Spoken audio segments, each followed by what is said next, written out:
Hey, greetings, everyone. This is your host and executive director of the American Institute of Stress. It's Will Heckman.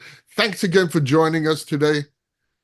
Before anything, I'd like to ask you all who are listening to this podcast, go to stress.org and subscribe to our magazines, to our newsletters, to all the stuff you can get for free and all the information we have available about stress and stress-related issues. And if you're watching us, please hit the like button, hit the subscribe button, help us grow. I love seeing our subscriber count go up. It makes me feel good. Alleviates my stress. Anyway, today our podcast is about the connection between stress and Alzheimer's disease, how stress affects brain health, what the science says, and most importantly, what we can do about it. Alzheimer's is a tough go, whether you're dealing with it yourself, caring for a loved one, or just trying to keep your brain sharp. And stress, well, it's we all have it, but too much of it can take a real toll on your memory and your overall health. And that's why we're here, to break things down, talk to an expert, hear real stories, share some practical tips to help you manage stress and protect your mind. So take a deep breath, get comfortable, and let's dive in, because joining us today is Lisa Skinner. And Lisa is a behavioral specialist with expertise in Alzheimer's disease and related dementia. In her 30-plus year career working with family members and caregivers, Lisa has taught them how to successfully navigate the many challenges that accompany this heartbreaking disease. And Lisa is both a certified dementia practitioner and is also a certified dementia care trainer through the Alzheimer's Association. And she also holds a degree in human behavior.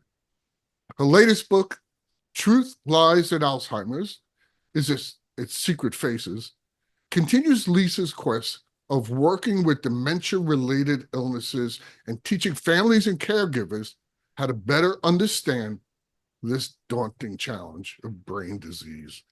And her number one best-selling book, Not All Who Wander Need Be Lost, which of course can be found on Amazon with everything else on our planet, was written at the urging of those family and caregivers. And as someone who has had 8 family members diagnosed with dementia, Lisa Skinner has found her calling in helping others through the struggle they can have a better quality relationship with our loved ones through education, offering workshops, and counterintuitive solutions and tools to help people effectively manage the symptoms of brain disease. Lisa Skinner has appeared on many national and regional media broadcasts, and she's helped explain behaviors caused by dementia, encourage those who feel burdened, and gives practical advice on how to respond. So please join me in welcoming our guest, Lisa Skinner. Hi, Lisa. Thank you Hi. so much for being here.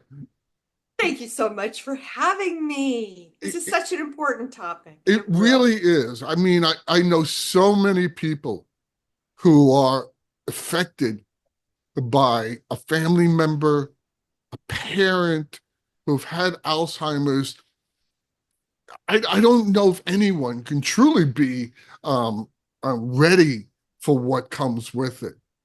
But I did want to ask you, because I was looking at your book, and I wanted to ask you what inspired you to write The Truth, Lies, and Alzheimer's. It's Secret Faces. It's a great title. Did your personal, because we mentioned that you had some personal experience with this, or professional experience shape this book? Both. Okay. Yeah. So my first book, the one you mentioned, Not All Who Wander Need Be Lost, was really there is a story behind what inspired me to write that one, which came out in 2015. I had my own consulting business, helping families guide them through this, very heartbreaking journey that they're on. And I was called over to a client's home. Uh, I, I was referred to them by another client who I had helped. And she calls me over and she says, Lisa, my husband and I called you over here today because we just really want to try to get some information. We are struggling so terribly. She said, our story is my father has been diagnosed with Parkinson's disease, and my mother-in-law has been diagnosed with Alzheimer's disease. And they both received their diagnoses about 2 years earlier. And so they just basically sat there and asked me questions for about 2.5 hours. And she stops me and she said, I just want to put this conversation on pause for a second because I just have to tell you this. She said, you have provided us with more helpful and valuable information in the 2.5 hours that we've been sitting here than we've been able to get anywhere else since this whole thing began almost 2 years ago. And she said, and that includes our doctors. Yeah. So she says to me, and this is the inspiration part, she says, you have to write a book. She said, you have so much experience and so much knowledge that people like us are struggling to find, and we're desperate to find to help us through these day-to-day challenges. And she says to me, it would be selfish of you not to share what you know. And somehow, in the way she said that to me, the way she presented it to me just struck me. And I had been thinking about it for years anyway, because I had had so many family members basically tell me the same thing. But the way she said it would be selfish of you to not share what you know with families who are desperate like ours. And it was shortly after that that I put pen to paper and wrote my first book. And I've just kind of kept going since then because, as you mentioned, Will, I have had 8 family members and a dog. And a And I dog. know, and a dog. I had a dog that actually was diagnosed with dementia, and they do get dementia. Yes, I've seen it. Yeah. So I'm convinced this is my calling, but having had 8 family members, I been in everybody's shoes. I empathize with what everybody is going through. It is a tough, tough, tough thing to take on. And the other thing, as you know, it lasts for a long, long time. It's not something that you deal with for a couple months and then you move on with your life. My grandmother lived with it for 20 years, and the average is 8 to 15 years. So it's a long, long time to either care for somebody living with cognitive decline or to, be involved in watching and trying to maintain a relationship with a loved one, a family member who is also going through this, and trying to figure out how to maintain a happy, healthy relationship with them Yeah. because that's difficult. Well, I mean, you're remarkably um, qualified to give advice. And some, just having 8 family members that have gone through it, and I'm so happy you wrote that book. And yes, it is hard to say no when someone says, you need to help us, and you can. Right? And well, thank God, they had you there. How would they have felt if people went through this, as I'm sure they did 30 years ago, and had nowhere to turn, didn't know Well, I what had to been in that expect or what to do? situation. Yeah. Yeah. I My mean, grandmother was my very first experience, and that dates back 50 years. And we ran right. into that same thing. In fact, they didn't even call it Alzheimer's back then. Yeah. They called it senile dementia. And Senile there was dementia. no resources available. You really had to figure things out on your own. Well, let's talk a little bit about what it is, because I think a lot of people are not real clear. It's beyond forgetfulness, right? I mean, how can people distinguish between, say, a normal aging forgetfulness, mild cognitive impairment? I mean, I have it, everyone has it. I search for a word, I forget somebody's name. As you get older, it just happens. I mean, this thing will only hold so much. But how do we distinguish the difference between that and dementia or Alzheimer's? Well, that's a great question, and it's a very difficult one to discern. And the reason why most people are not diagnosed with Alzheimer's disease until they're already well into their mid stage. And I'll tell you the reason why. It's because the signs, the symptoms, the behaviors, the memory lapses, are so subtle in the very beginning of the disease. Many people actually live with Alzheimer's disease um, already manifesting in their brains for years, and they're completely asymptomatic.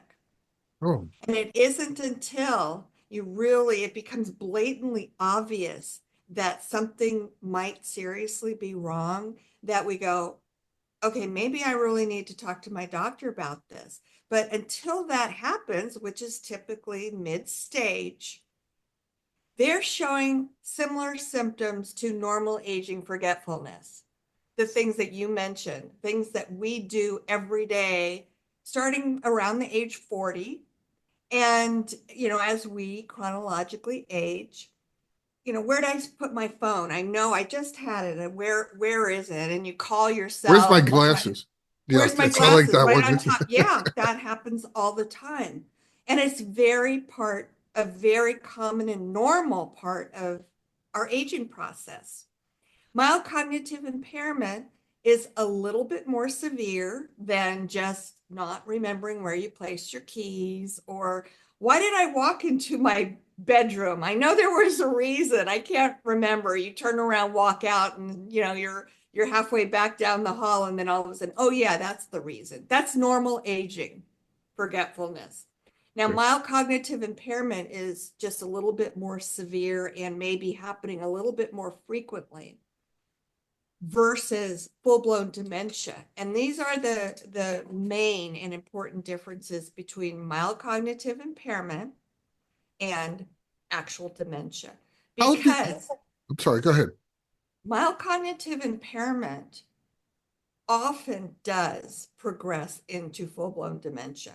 It's Oh, the first stage, it's a transitional stage. But if it's not being caused by one of these brain diseases, such as Alzheimer's or Lewy body or frontotemporal dementia, then there's probably another medical condition that's causing the same symptoms that we see with dementia.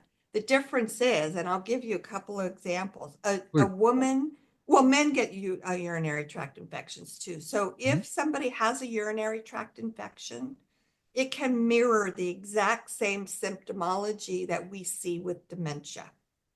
If somebody has a thyroid condition, it can mirror the exact same symptomology that we see with dementia. The difference is if it's an underlying medical condition, most of the time it can be reversed or plateau because they can be treated with Hmm. prescription medication and things like that. But here's the rub. If it is truly a brain disease that's causing the symptoms that you're experiencing or that you're seeing in your loved one, it cannot be cured. We have no cure today. We have no treatment today, and it will progress um, and continue to worsen. And the person will eventually need 24-hour a day, 7-day a week care with all of their activities of daily living.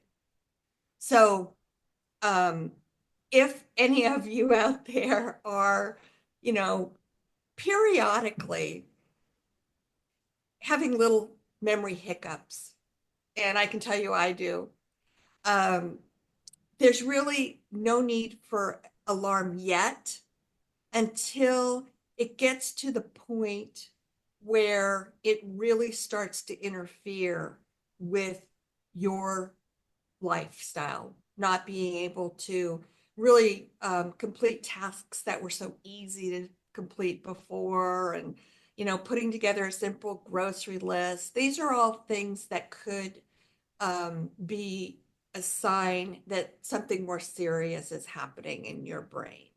That's one of the things I wanted to ask you. First of all, um, I did not know that Alzheimer's and dementia can be mirror other diseases like urinary tract and thyroid problems. I did not know that. How do you get diagnosed with Alzheimer's?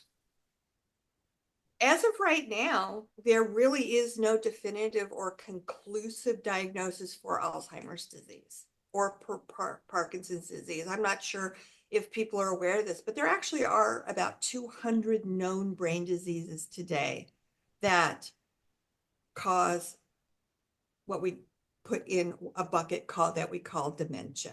Dementia, when you use the term dementia, you're really referring to the signs, the symptoms, the behaviors that accompany these brain diseases, and they're all intermingled. So dementia pretty much just is a broad term that you use to refer to the symptoms. It's not a disease. Alzheimer's is a brain disease. Lewy body disease is a brain disease, and there's about 200. So, So back to your question yeah, about diagnoses, what doctors do is they go through a very thorough examination, some testing, cognitive testing, and then they start eliminating what it's not.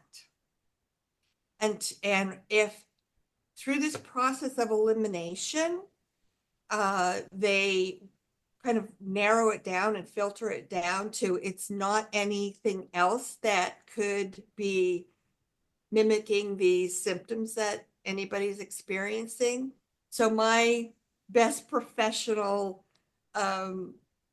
guess is you have Alzheimer's disease. and And that's I'll tell you, mostly due to people, the way they're acting, yes, okay, yes, geez, by the signs and the symptoms and the behaviors that we're seeing. Can I tell you a real quick story? please, Okay, so you've probably heard of the famous actor and musician Chris Christopherson, right? of course, Yeah, I grew up with him and I loved the man. He passed away in the last year or so. yeah. I Anyway, believe he was a Rhodes Scholar.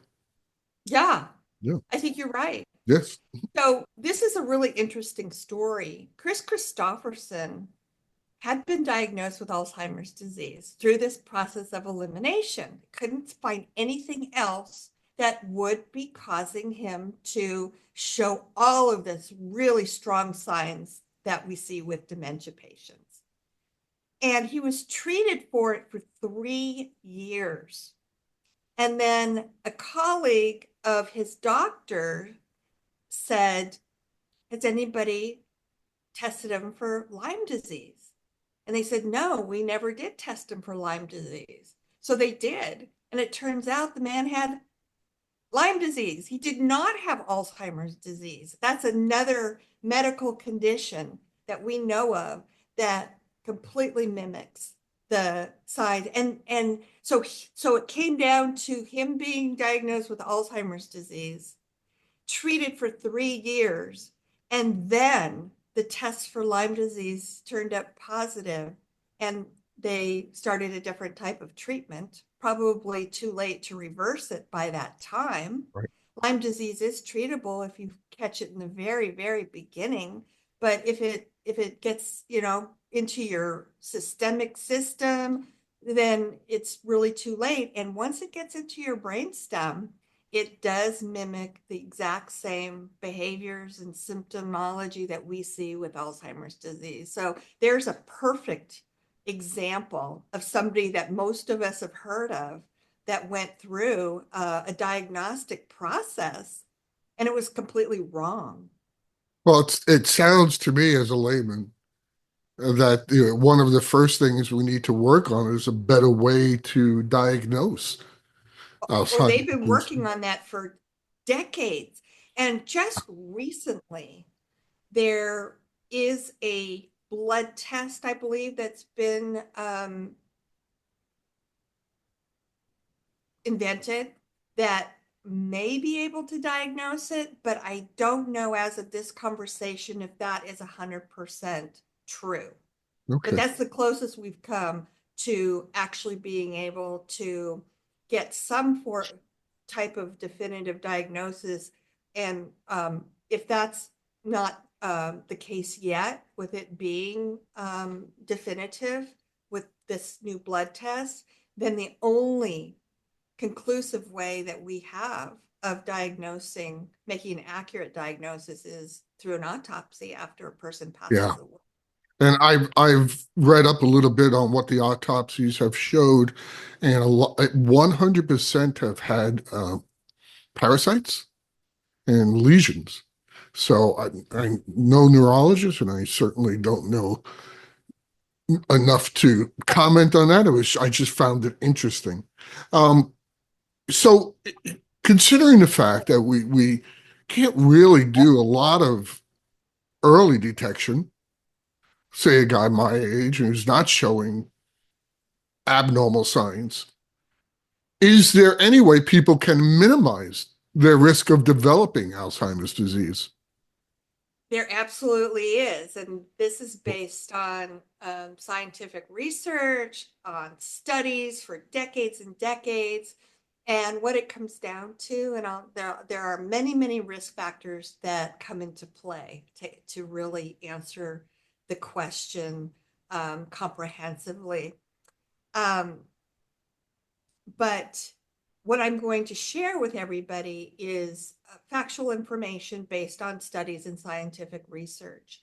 There are known risk factors that apply to every single one of us that will determine if we're at a higher risk of developing Alzheimer's disease or more of a minimal risk. I'm sitting on the edge of my chair. Literally, I'm waiting to hear what these are because I have, besides personal, uh, personally wanting to know what they are. I'm thinking there's a lot of people out there who would love to hear this.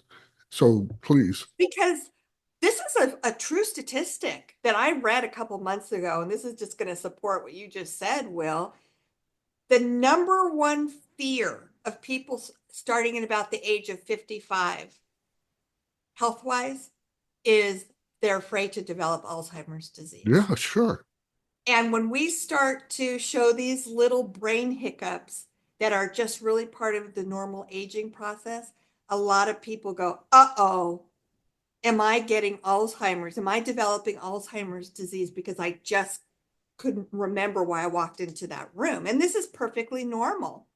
So let me share with you the 4 risk factors that we categorize, and we call them non-modifiable. In other words, we can't change these 4 risk factors.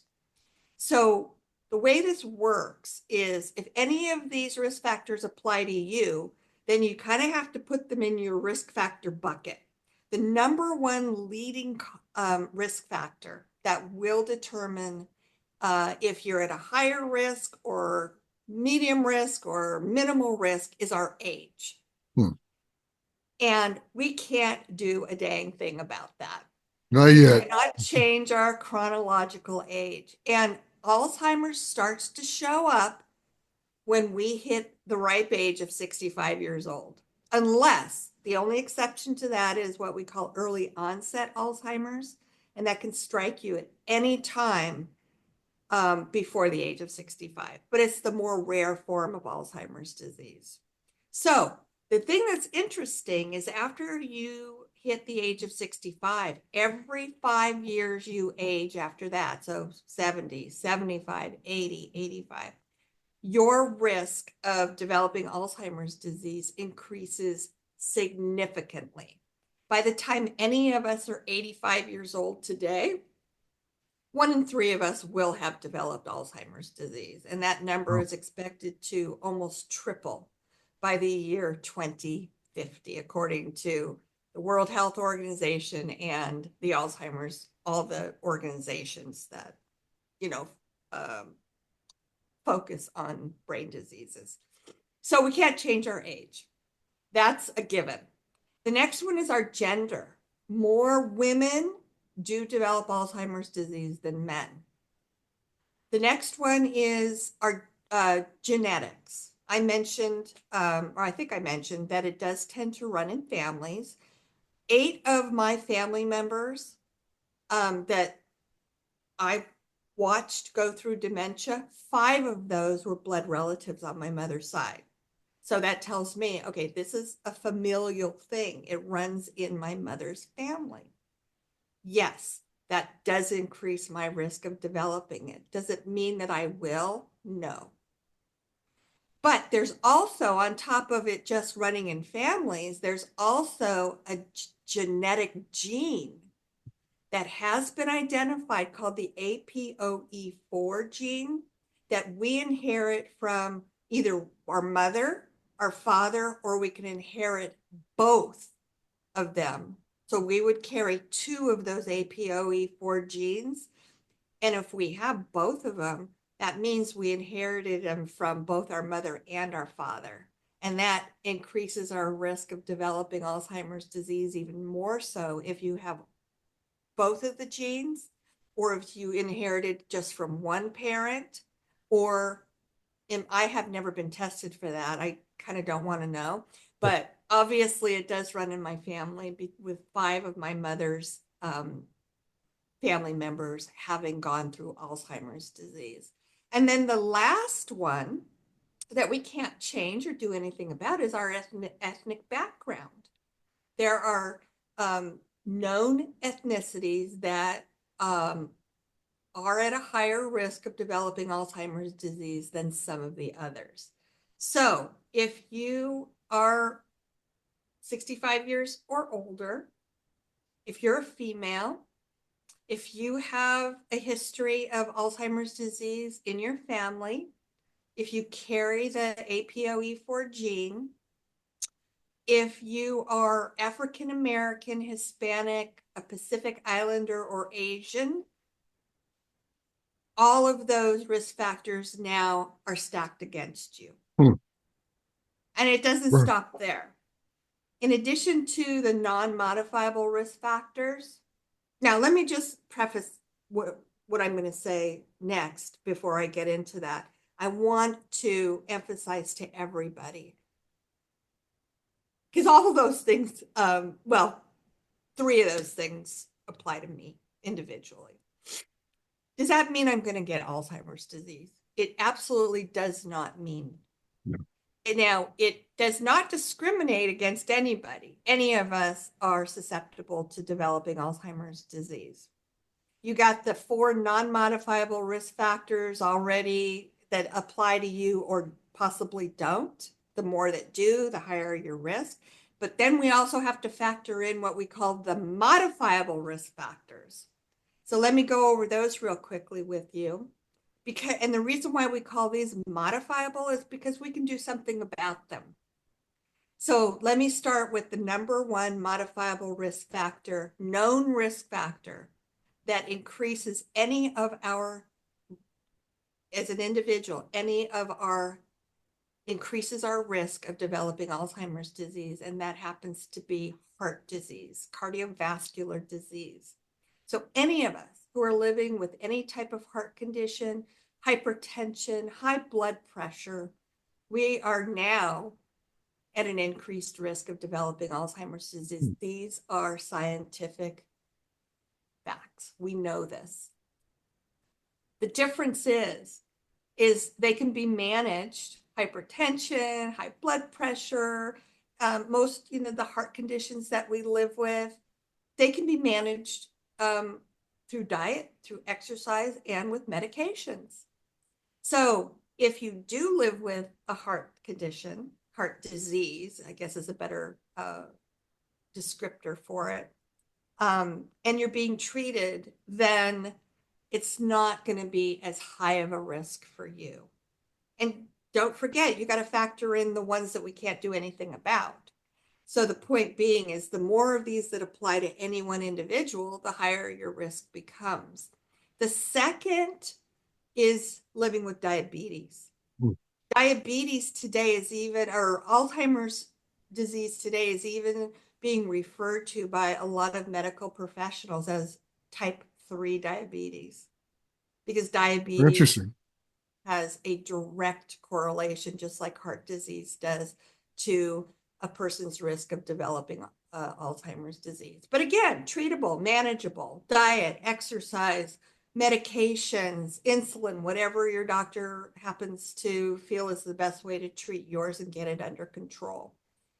Sleep apnea is an interesting one. We have now shown distinct and definite correlation between people who live with sleep apnea and people who don't get quality sleep, REM sleep, restful night's sleep, to being at a higher risk of developing Alzheimer's disease. For those of you who do have been diagnosed with sleep apnea, it can be managed and treated by using a CPAP machine. This is another one that we know now that's huge, and that's hearing loss. Many, many, many people with hearing loss have developed Alzheimer's disease. But again, it's manageable, it's treatable with hearing aids and basically hearing aids. So a lot of what this comes down to, because all of these medical conditions that I mentioned, and there's more, but those are the top ones, Mhm. are manageable not only through medications that your doctor would be working with you, but a lot of them can be managed through lifestyle choices and Right. changes, like diet and exercise. So those are the other modifiable risk factors, is what we eat. We know this now, that the worst foods that we can possibly put in our mouths that increase our risk of developing Alzheimer's disease are ultra processed foods are number one. Processed foods are number two. Simple carbohydrates, the things that we eat that are like your white bread and your white potatoes and your white rice and sugary things, our bodies really don't. Sugar's not our friend. Yeah. Our brains do not really like hanging out with sugar. So, but these again are lifestyle choices that we can make at any age, at any stage of our life. If you're listening to this and you're 25 years old or 35 years old, if you start making better food choices for yourself, you may avoid being the one out of three people at 85 years old who develop Alzheimer's disease just in the lifestyle choices that you make today. Um, Exercise, there's a correlation between staying active, not only keeping your brain active, but your body active. We know this now. So it doesn't have to be the old no pain, no gain that a lot of us older folks grew up with. It's walking, it's swimming, it's yoga, it's just keeping your body going and working your muscles and keeping your blood circulating properly. And Well, then also, there's go if ahead. you exercise, I'm sorry to interrupt, but if you No. exercise, and I'm a big believer in that, and going to the gym and doing all that, you're able to do a lot of other things that are mentally stimulating. If you're not able to go on a hike, that's you're never going to get the stimulation of being out there and enjoying your life. So the exercise is more than just keeping your body in good shape. It also keeps your mind in good shape for that reason. Right. And then that's the next one that we have found that's extremely critical to minimizing your risk of developing Alzheimer's disease is not only keeping your body healthy, but keeping your brain healthy by doing things that really make you think, using your critical thinking Right. skills, learning a foreign language, learning a musical instrument, doing puzzles that make you think. um, we Through studies and scientific research, we've seen a direct um, parallel to these things actually enabling us to minimize our risk. And the thing that's interesting or kind of ironic is a lot of the lifestyle choices that we can make or not make also have a direct impact on medical conditions. Yeah.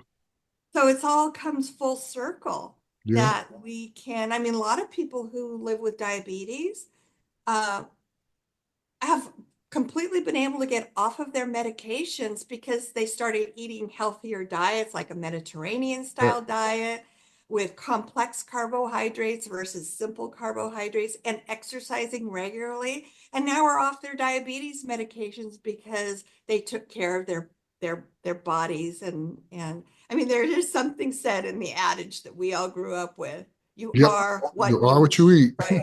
Yeah. And it's also, if you are diabetic and you're out there listening and you're saying, well, changing to a Mediterranean diet or going through all a better diet is so hard.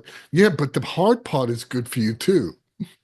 The hard part of sitting down and figuring out a menu for the week and something like that helps you cognitively as well, because it's sort of kind of like a puzzle of figuring out what to buy and what to eat and how to make myself healthier. So that you get two for one.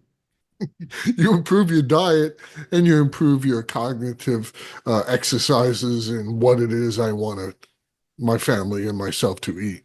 How Those are astoundingly uh, easily things that we could do to help keep ourselves healthy, of the ones that we can do something Yeah, about. that we have control over. And you're right, it is extremely hard. Yeah, We live on fast food these days because we have a fast-paced, stressful life. Most of us are just, always one step forward and 200 back. it's But so true. yeah, but I have to, I kind of have to say this and piggyback on what you just said, Will. What's harder, making better food choices now and avoiding Alzheimer's disease in 20 years, 10 years, even today? You can make these lifestyle choices and slow down the progression of Alzheimer's disease. We know this too. Or living with Alzheimer's disease. Which one's harder? I'll give you a guess. Yeah, I think the guess is easy. Okay, so let's change this up a little bit, because we are the American Institute of Stress and we talk about stress a lot. We know the impact that negative chronic stress has on us. But is there something that a family should do proactively to prepare for the amount of stress that they're going to go through? A loved one is going to go through um, Alzheimer's, and you know it. Is there something that the caregivers or the families can do? You were inspired by families to Yeah. write your book. I mean, because of what they go through. Is there anything they can do knowing that someone has been diagnosed with Alzheimer's disease? And this impacts everybody involved, the family members, the caregivers. As a matter of fact, this is sad but true. A lot of caregivers to those who live with Alzheimer's disease and related dementia, it's such a stressful thing to take on that a lot of caregivers either become ill Yeah. or die before the people that they're caring for. This is true. And it's also very stressful for family members to encounter the behaviors and all of the things that crop up unexpectedly on a day by day basis that they don't know how to effectively respond to. Yeah. Hallucinations, false beliefs, paranoia, um, not recognizing your loved one, all these things. And there are techniques and strategies that we know that can teach people. This is what I do, teach people how to effectively respond to any and all of these things to really help um, de-escalate the situation from turning into like a total meltdown. And And it's a win-win for everybody because there'll be less stress involved and positive outcomes and in the relationship between you and your caregiver, or you, if you're a caregiver and the person you're caring for, and also if you're the family member and the person, whether you're caring for them or not, but just in your relationship as a whole. And the bottom line is the win for everybody is everybody can just focus on spending quality time with each other. And that's what really matters, with a lot less stress. So there are several key correlations that have been identified between stress and Alzheimer's disease. The first one is in, in our cortisone levels. Chronic stress, we know, leads to elevated levels of cortisol, which is a stress hormone that all of us carry. Yes. It's in our system. And if that's released, then it does damage. Prolonged high cortisone levels, or cortisol levels, excuse me, can have neurotoxic effects, potentially damaging the neurons in our brains and contributing to cognitive decline. So there's the association between stress and cognitive decline is with our cortisol levels. Inflammation is another huge one. Stress is known to trigger inflammatory responses in our bodies. Most of us are aware of that. Chronic inflammation is believed to play a role in the pathogenesis of Alzheimer's disease. It can contribute to the accumulation of amyloid plaques and tau tangles, which form in the brain and suffocate our cells and our neurons, aka Alzheimer's disease, and are very characteristic of not everybody who has Alzheimer's disease has the plaques and the tangles, but it is very common to see plaques and tangles in the brains of people with Alzheimer's disease. Then there's neurogenesis. Stress can inhibit neurogenesis, which is a process by which new neurons are formed in our brains. This is particularly relevant in our hippocampus, part of the brain, an area critical for memory and learning, which is often afflicted with Alzheimer's disease patients. Cognitive function. High levels of stress can impair cognitive functions like memory and attention, which are early signs of Alzheimer's disease. This can create a feedback loop where cognitive decline increases stress levels, further exacerbating the issue. Then, of course, again, there's the genetic factors. Some individuals may have genetic predispositions that make them more susceptible to the effects of stress on brain health. And they're referring to the APOE4 gene that I mentioned Right. when we're going through the risk factors, is a known risk factor for Alzheimer's and may interact with stress in complex ways. And then the last one, and I won't go into it because we already discussed it, is lifestyle and resilience, and doing things if you're feeling stressed to help relieve the So stressors. yeah, I mean, we all talk about um, having a balance between your work and your life, and caregivers who are their work is working with Alzheimer's patients. I mean, they if they've been trained, that's one thing. But if they're a family member, and if you're a family member out there and you're going through this, um, as the caregiver to someone in your family who has Alzheimer's, I would suggest getting some training, reading a couple of books, certainly by Lisa Skinner, and learning to have that better balance so you're not overwhelmed with the stress of dealing with somebody, because some of the things that you talked about that are signs of that dementia and Alzheimer's patients go through, one of them being paranoia, you know, what we normally would do is alleviate that and say, no, nothing is right. Sometimes that's not the best thing to do. Um, Okay, let me give you an example, or let me please. share an example of what I'm talking about. So one of the common behaviors that we see, which falls under the category of paranoia, and I'm telling you this because if you are a caregiver, Yeah, chances of this happening to you are very high if you're caring for somebody living with Alzheimer's disease and related dementia, I've that seen you it. will be that you will be accused of stealing somebody's possessions. Yep.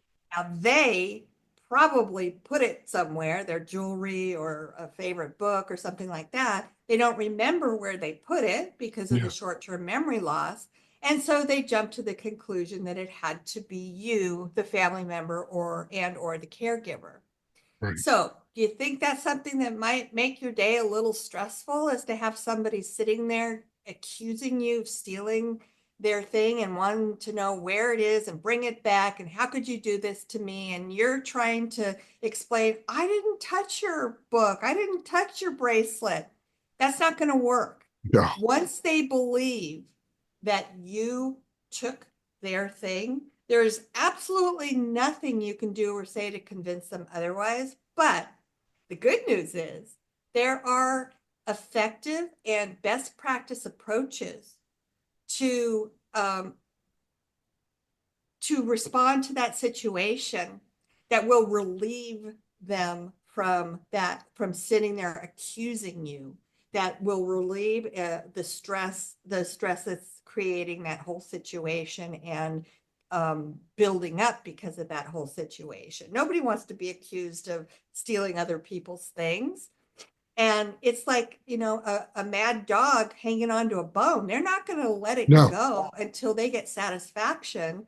And so this is what I teach people: how to effectively respond to being accused of stealing your person's things, to de-escalate that situation, validate them, and try to find a solution that they're going to all of a sudden just completely calm down and go, okay, that sounds good to me.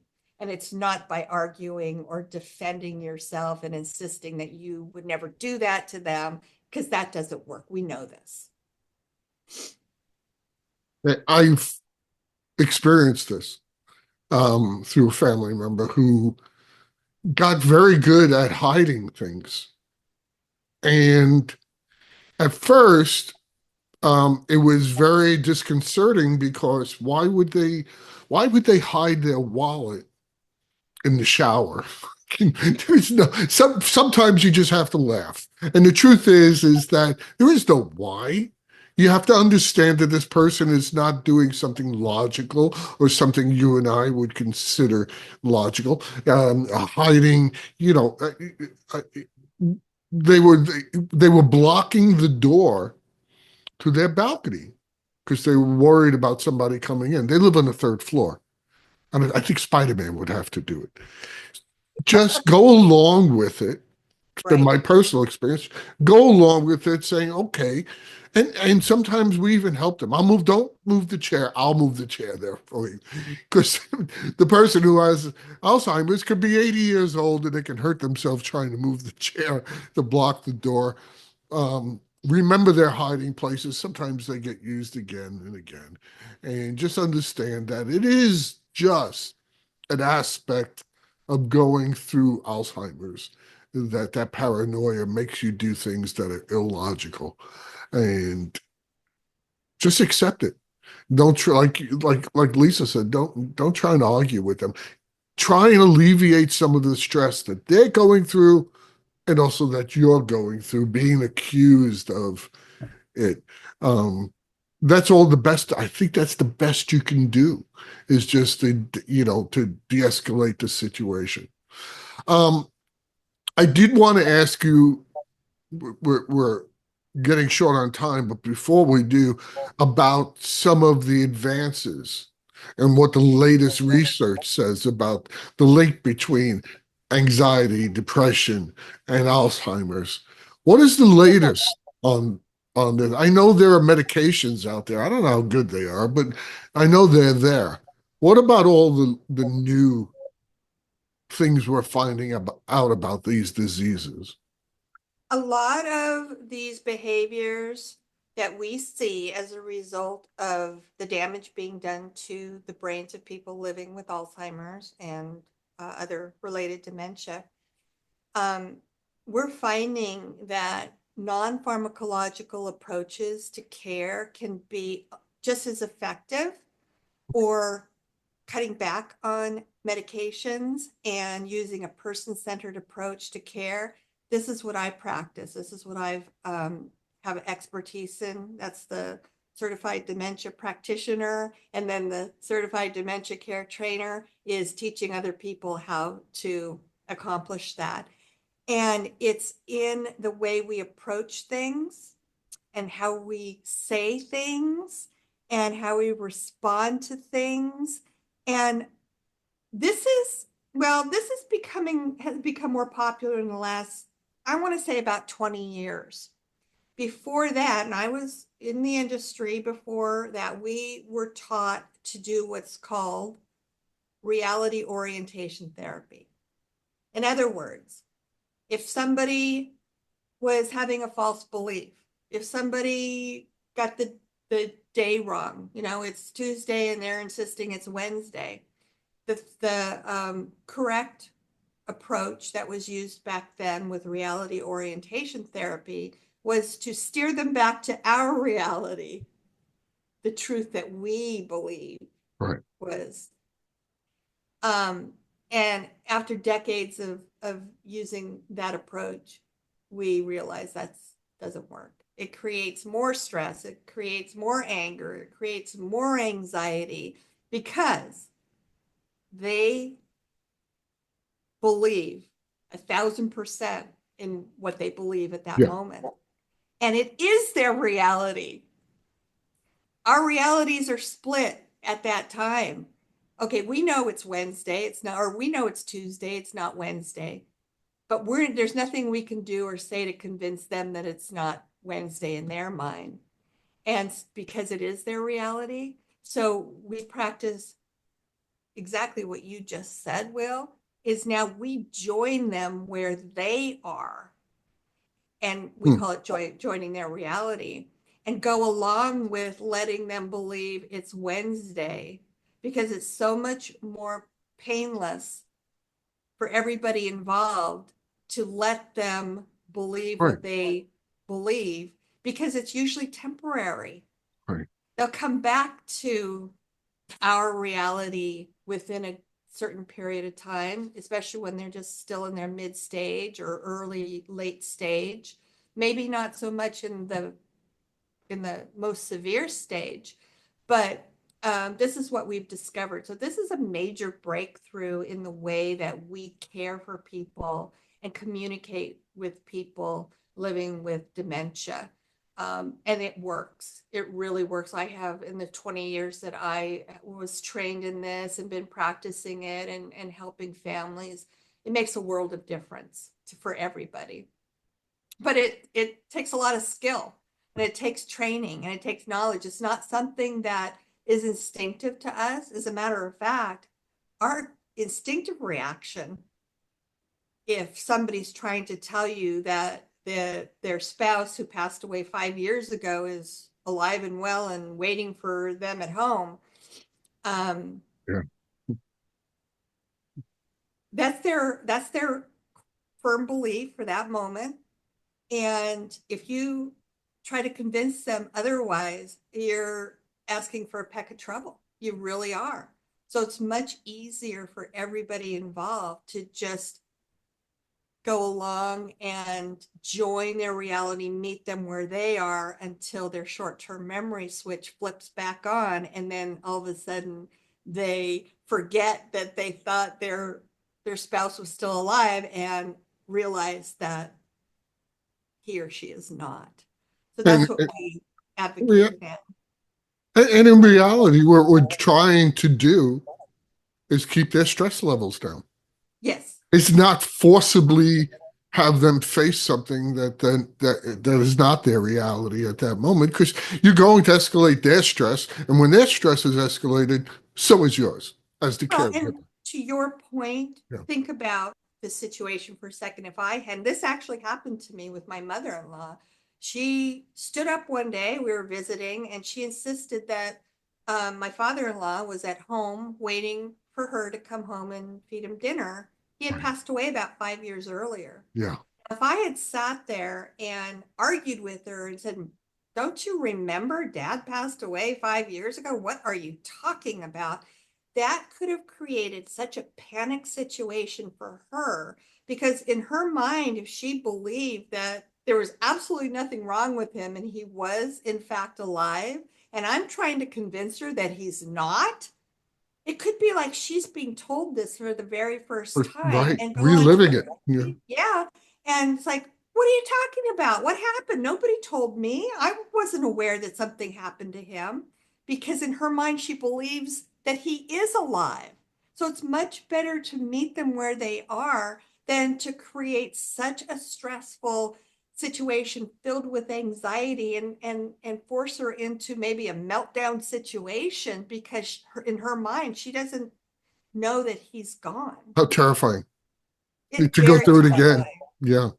Lisa, you've given us a lot of really great information. Where should somebody go to learn more about this? You can go to my website. It's mindingdementia.com. And I there's will a lot put of it up. information.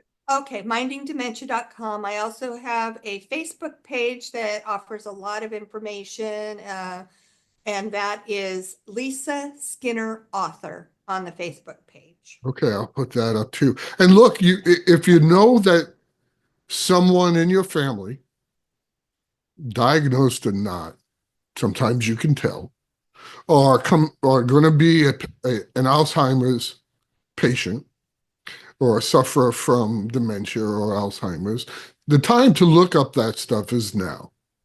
Absolutely. Read those books, go to those websites, listen what Lisa has to say. This is a person who is remarkably qualified to tell us what to do. And I want to thank you for giving us a lot of insight to what we could do. I do have one last question. That's what we ask every guest on this show, um, especially someone who has had 8 family members go through Alzheimer's. What does Lisa do when she is overly stressed? And what do you do to manage your own stress?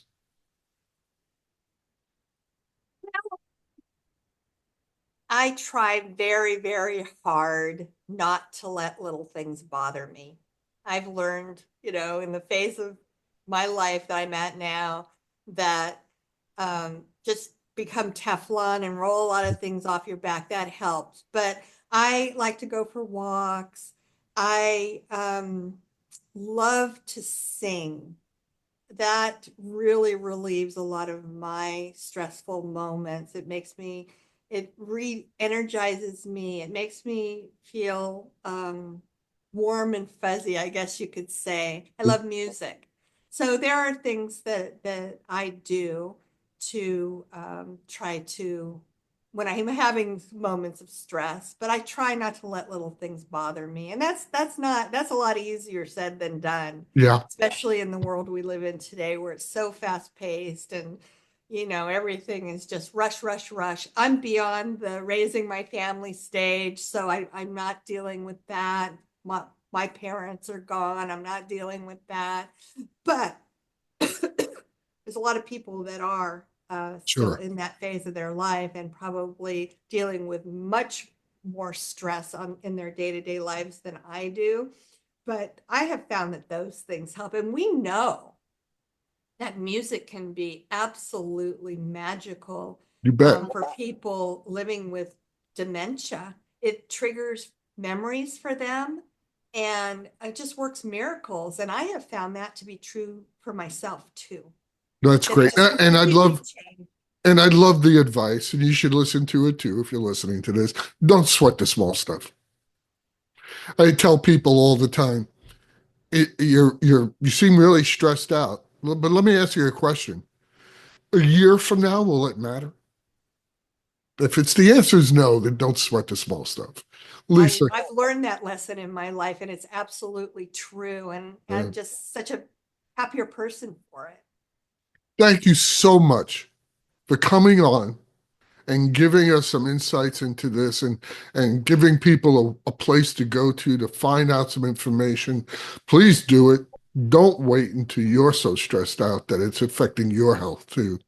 It's a hard thing to go through, to watch somebody else go through it, but it's also hard to be a caregiver. Thank you, Lisa. I really do mean it when I say this was an important topic. I'm sure we could discuss it for another couple hours, but we're going to run out of time for right now. So go to those sites, go to Amazon, get those books. Thank you. And thank you all for being with us today. That's going to do it for us today. This has been your host, Will Heckman. I want to thank you. Don't forget to follow this podcast. Don't forget to go to stress.org, get some more information, including information about Alzheimer's.